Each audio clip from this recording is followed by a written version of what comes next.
বলিউডে স্টাইল মানেই তিনি, কিন্তু এবার স্টাইল না, আঙুলের এক ছোট মুভি হয়ে গেল বড় আলোচনা। কুনজর এড়াতেই কি সত্যিই আংটি পরলেন সালমান খান, নাকি এর পেছনে লুকিয়ে আছে অন্য কোনো গল্প?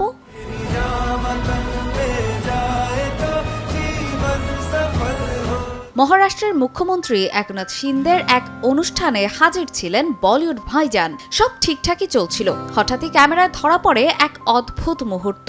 নিজের পকেট থেকে একটি নীল পাথর বসানো আংটি বের করে মধ্যমা আঙুলে পরলেন সালমান খান। তারপর সেটি ঘুরিয়ে নিলেন এমন ভাবে যাতে বাইরে থেকে পাথরটি দেখা না যায়।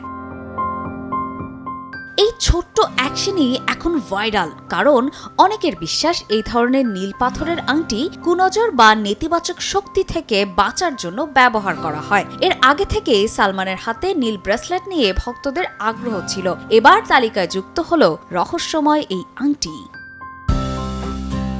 এরপরে শুরু ট্রোল আর মজার মন্তব্যের বন্যা। কেউ কেউ বলছেন মধ্যমায় আংটি পরে কুনজর কাটছে, এটা নতুন লেভেল। কেউ আবার বলছেন এটা নাকি আসন্ন সিনেমা মাতৃভূমির জন্য লুক সেটআপ। আবার গুঞ্জনও আছে লরেন্স বিষ্ণু এর হুমকি থেকে বাঁচতেই নাকি এই প্রোটেকশন মুড।